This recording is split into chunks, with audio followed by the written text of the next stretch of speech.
Казвам се Амелия и съм в Исландия, в Рейкjavik от 1991 година. Ние случайно просто попаднахме тук. Мъжът ми беше професионален фехтовач в България, сабльор. И след като така приключваше състезателната си кариера, просто съвсем случайно стана покрай една негова позната. Значи мъжът ми пристигна на 1 април беше, 1991 година, докато аз си бях в София. Всъщност тя по принцип Исландия е много интересна страна, но нямахме достатъчно информация. Той пристигна и така говорихме често по телефона. И аз се го питах, кажи сега интересно ли е, какво е, що е. И той вика, да, много са доволни тук хората, времето е прекрасно. Тогава бяха вече и белите нощи, слънце по 24 часа и така беше доволен. Той дойде всъщност като треньор по фехтовка. Той така много се амбицира. Нали, да направи колкото се може повече. Нали? Просто всички, които бяха тогава в клуба, бяха много доволни. Но когато вече аз пристигнах с детето, сумата парите, които ги получавахме, не бяха съвсем достатъчни. И тогава казахме, трябва или да си ходиме, или трябва нещо друго. И те, ма кажете нещо, какво учили ли сте? Мъжът ми е завършил инженерство, но не беше работил в България. И те тогава казаха, ма разбира се, всичко ще направим възможно, ако може тук да останеш, ще видим. И така по този начин наши познати ни помогнаха и той започна в тази фирма, която се казваше Verkværdestova Guðmundur og Kristjáns. И те всъщност проектираха тези най-големите им тук геотермални станции. И той беше 24 години в нея. Но с фехтовката работа започна много да се увеличава. Освен това, той започна да участва и в ръководството на Международната федерация по фехтовка. Просто беше невъзможно. Той тогава казва, оставам си само с моето любимо хоби. Когато дойдох тук, той беше купил телевизор и аз го включвам телевизора и просто чувам една невероятна реч, която си казвам, аз това нещо никога няма да мога да го науча. Никога! Това беше. Моята приятелка тогава, исландската, ми донесе детски книжки, исландски. След което веднага есента се записах на един курс в едно училище в центъра на Reykjavik, който го изкарах, нали, беше 3 месеца. Обаче по принцип ми казаха всичките, че най-доброто място за изучаване на езика е университета. Така че аз си подадох документите за университета още пролетта и записах исландски за чужденци. Започнах да си уча езика, нямах никакви проблеми да си взимам изпитите и си викам, това е просто много лесно. И в момента, който вече приключи цялото обучение, отварям си устата и не излиза никаква дума. Просто едно е да учиш език по учебник, друго е да го учиш в средата. И аз просто си мислех, аз трябва да започна работа, аз просто не мога така, само да седа и да уча. И отворих вестника, много се търсеха и те до ден днешен се търсят много места в детски градини. И аз точно това си отворих вестника и си казах, ще си избера първата градина, която е близко до нас. И така се обадих, отидох на следващия ден на разговор и те много ме харесаха. И така започнах да работя по 5 часа с най-големите деца. И това, трябва да ви кажа, че това ми беше най-голямото училище за езика. Когато работиш с деца и когато започваш да говориш, първо, нали, грешно говориш, после все по-добре и така нататък. My name is Katarzyna. Call me Kate.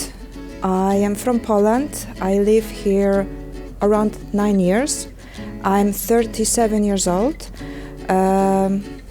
And yeah, I'm happy here. Reykjavik is my home. I was here before for around 3 months and I like it. So I decided to give the chance again to come here and maybe stay here for longer. So plan was that I'm staying here for around 3-4 months. That was the money that I could, I have the money, to stay for that time, for this time. And from this 4 months became already 9 years. Usually I was working in the tourist industry. Which at this time it was like a season, not the season. So a lots of work and less work. And maybe after 2 years becoming boom. Tourists, hotels, plenty chance to work in many places. So I start to work a lot. The reason because I want to make the money to buy my first apartment here in Iceland, because I decided to stay here. I decided to go to school to learn Icelandic. That was very difficult to do it, and I finished maybe 2 degrees, so I am able to understand a little bit, but I am not able to talk. But it was always inside of me. I really need to find, do something that I will buy my first apartment, so my life will be secured and stable here. My real name is Sayed Ehsan Hosseini. I decided to move to a better country to have a guaranteed future. I came to Europe, I went to Norway, I applied for asylum.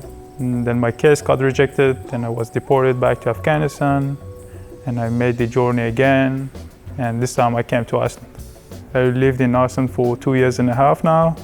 I graduated recently, so I plan to take high-level education, university. My first day, I was terrified. When I left Norway, it was sunny, and when I came here, it was 11 a.m. and it was still dark and cloudy, and I was like, where I am?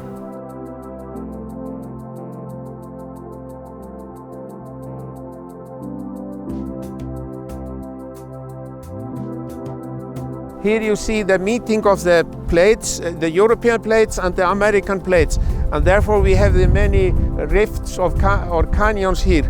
And this lake is formed by that. The land has descended, fallen down, and this is the biggest natural lake in Iceland, about 84 square kilometers. The year 930. There was established here a main parliament for the whole of Iceland, the oldest one in Europe, Alþingi, meaning for everyone.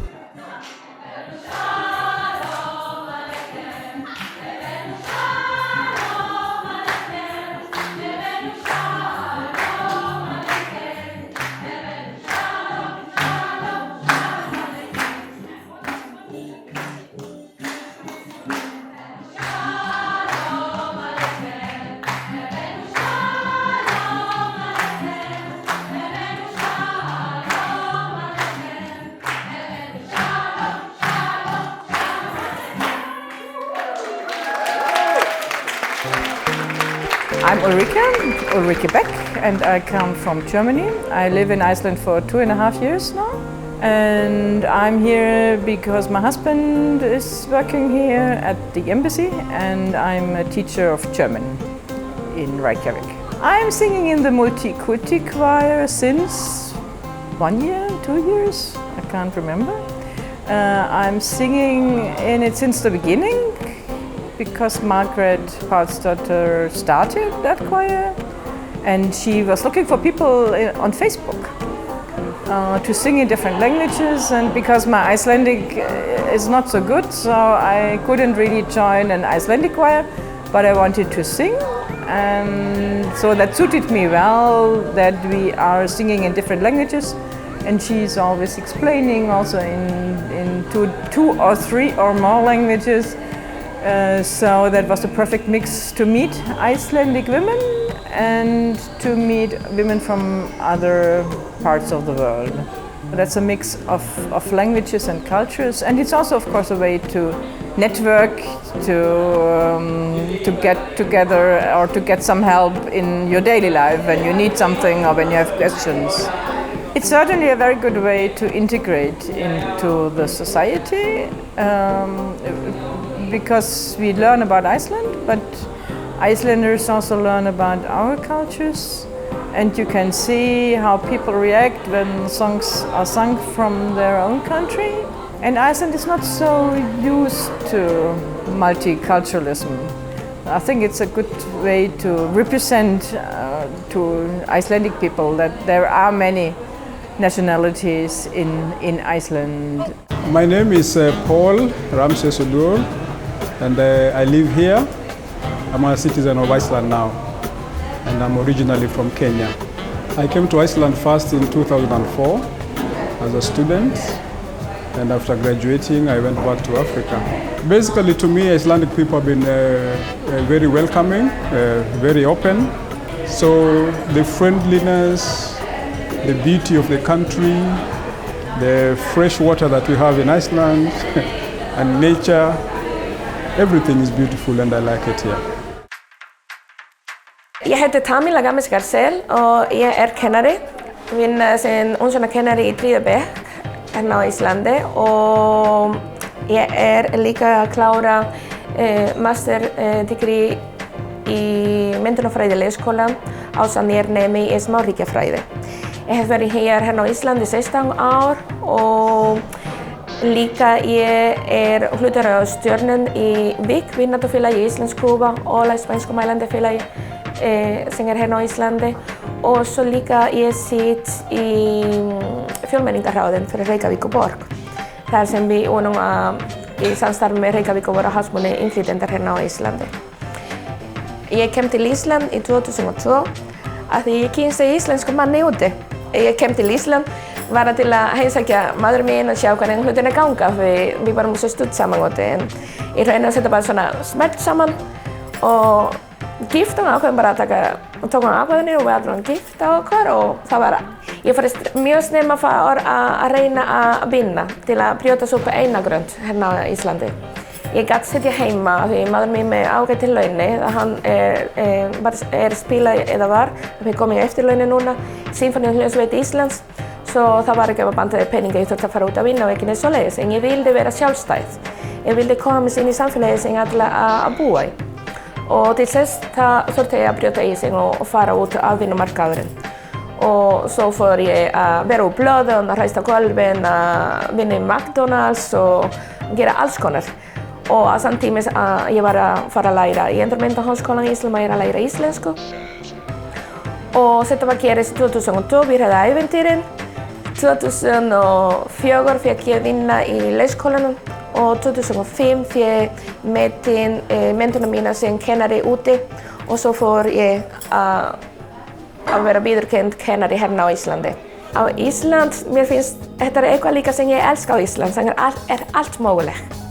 Ef þú vil gera eitthvað, þú þarf bara að hafa kjark. Viljast kjark og vilja til að gera hlutirnar. Og ég viðurkenni það, ég horfa aftur á tíman, að það drók kjark á mér í stundum og hérna svona neikvæða hugsendir. Þú ekki nógu góð, þú ekki nógu góð. Þetta var alltaf skilabóð sem ég var að fá.